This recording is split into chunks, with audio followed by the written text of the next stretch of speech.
Welcome to this edition of the eClinicalWorks podcast. I'm Adam Silati. Clear communication and efficient organization of vaccine distribution efforts are essential as practices face the next phase of the COVID-19 pandemic and seek to put an end to this global health crisis. Practices of all shapes and sizes are looking for a vaccine administration management solution, either as a standalone tool or integrated into their own EHR. Now, here to speak with me today about what eClinicalWorks offers to both ECW and non-ECW practices is Morgan Vines from Hilo. Morgan, thank you so much for being here today. Thanks, Adam. Thanks for having me. And that's exactly right. Whether you're an eClinicalWorks practice or a non-eClinicalWorks practice, we have several different types of practices using our COVID vaccine administration management solution these days. So whether you're already using eClinicalWorks and you want to use these features for vaccine administration that we'll be talking about today in your existing environment, or whether you want to create a standalone environment to document all of this information, we have that solution for you. Now, Morgan, we know vaccines have been eagerly awaited by many patients, and we know that practices are at the forefront of trying to get these vaccines delivered and into the arms of these individuals. How are practices going to get all of this information into their system? How do they manage those influxes of patients? Sure. So practices are using different options just depending on their preference, but we have a couple of solutions that come to mind.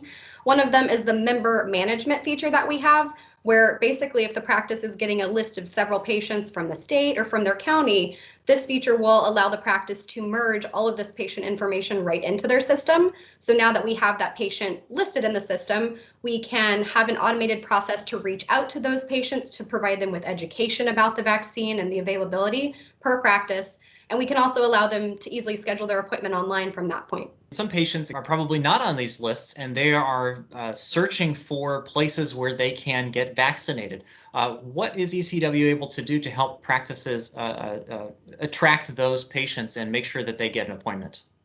Sure. So some practices are actually linking online booking forms or even just educational information to their website. So that's one easy way, I guess, to target patients that might not be existing in the system. Some practices are also getting lists from states or from their county with qualified patients. So different lists are being provided to practices. We can then easily merge that information right into the system. And if you want to book that online widget to your website, patients can easily schedule right from there. And we do suggest adding instructions to let the patients know you're qualified if X, Y, and Z. So that information can be listed right on your website and allow patients to easily schedule from there. What other tools are available to help simplify booking and then preparing for that appointment? Sure. So some of the different features that our practices are using are, first of all, reaching out to patients for more education and communication. Those are through our messenger campaign. So we do have an education campaign that can go out to groups of patients at a time. Those patients would need to be listed within the practice or within the ECW database at that time. That way we can focus in on certain groups of patients. Once we gather those criteria, we're reaching out with those messenger campaigns, whether it's the education campaign to just let the patients know we're offering COVID-19 vaccine appointments at this practice. If you're using our Hilo Open Access product for the online booking, patients can actually click on that link from that message and book their appointment right from there. So these different products that we have, Messenger, Hilo Open Access, they're really streamlining this process, getting the information out to the patient, and then getting that appointment booked on the schedule. But there is also some other information that practices need to collect before the patients actually get seen. Isn't that correct? That is correct. So if your practice needs additional demographic information, possibly consent form signed, we do have a product called Hilo Checkin that would actually send the patient a text, or they could actually go through this process within the Hilo app and the patient portal if they happen to be web enabled with their email address in the system. But again, the patient can easily click on a link to check in. At that point, they would be letting the practice know if they can make it to that appointment or if they need to cancel. That actually updates the status of the appointment in the ECW system for your staff to see. And as you mentioned, the patient can actually go through several steps, including updating demographic information. They can add an image of the front and the back of their insurance card if that's applicable.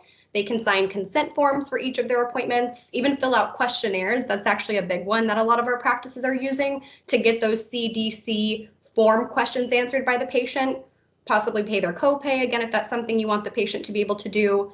And then the last and also very important step for the check-in process is when the patient has actually arrived for their appointment, they can click a button that says I have checked in or I have arrived, and that actually updates the status again for the practice. Which features of the eClinicalWorks VAMS help to ensure the actual immunization is managed effectively? Sure. So as we talked about, once the appointment's scheduled, the patient's checked in, and now it's time to actually document the administration of the vaccine, we do have certain suggestions, such as creating templates for these immunizations. So again, there are a few setup pieces or setup steps that are included, such as downloading the CVX codes. We would suggest that you associate those to the immunization itself for the COVID vaccine, and then we can help you create these templates. So basically, when the patient comes in, all you have to do is click one button to merge in this template. You're quickly and efficiently able to merge in these different pieces of information that you need for each patient by simply clicking one button after that template has been created. You mentioned the CVX codes for the vaccine, but eClinicalWorks, of course, also allows you to add in lots of vaccines and how many doses you have in each lot. And then, of course, as you administer those vaccines, it will automatically, decrement your inventory and keep track of that for you as well. Of course, that's just one dose, right? But of course, for several of these vaccines, we might need a second dose. So do you have any advice for practices on making sure that that second dose does get scheduled? Sure. So a couple of suggestions come to mind. Speaking of the messenger campaign that we talked about earlier, we do have a vaccine reminder campaign. So if the patient has scheduled and received that first dose, so it's marked as administered in their chart, they will get a message telling them that they're able to now schedule their second appointment. And again, if you're offering the online booking workflow through Helo Open Access, you can embed that link for the patient to click on through that message and actually schedule that second appointment for that second dose.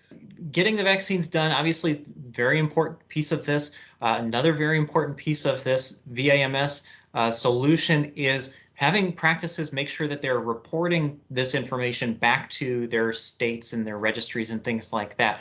How is that handled, and how do practices make sure that that's being done? Sure. So at this point, we've seen that most states are actually already set up. So their state immunization registry is already integrated with eClinicalWorks. And if that's the case, there's really nothing else that needs to be done. The practice can continue documenting the administration of the vaccine in eClinicalWorks. It streams right into the state immunization registry as well. So there's no dual entry that's needed. For the select few states that are not currently integrated yet, we do suggest that you go to your state's immunization registry site. Make sure to get registered there, and then you can just create a support case with eClinicalWorks, and we can help you finalize the completion of that setup. Okay, good. So eClinicalWorks is there to make sure that that is set up and done and works properly. That's great to know. Now, any other tips or advice for folks who are trying to make sure that these patients get these much needed vaccines? Definitely. So right now, practices are currently offering 2 doses depending on the type of vaccine that they're giving out. So what we suggest is when you're booking these vaccine appointments, whether it's online booking, whether the patients are calling or you're calling them to schedule these appointments, we do suggest creating visit types, one for dose 1 and another for dose 2. That way, once these appointments are booked on the schedule and the patient has actually come in to receive that dose, you can actually pull reports in the registry section of eClinicalWorks. And again, it's good for reporting purposes. You can tell which patients have had dose 1 but not 2, or you can actually pull a report on which patients have had both. Even narrow it down by the time period. So within the last 3 weeks, have patients come in for their second dose. The pro tip there is to create a visit type to associate with your appointments, one for dose 1, another for dose 2. That way you can pull those reports towards the end to get more information. Absolutely. There's a lot of other information from the registry that you can layer on top of there to find even more specific information. Well, Morgan, thank you so much for taking the time to be here and talk with us about this today. If you'd like to learn any more about the eClinicalWorks Vaccine Administration Management Solution, you can, of course, contact your strategic account manager or go to my.eclinicalworks.com where you'll be able to find lots more information. For the eClinicalWorks podcast, I'm Adam Salati, and be sure to watch our other episodes on iTunes, YouTube, and my.eclinicalworks.com. Thank you for watching.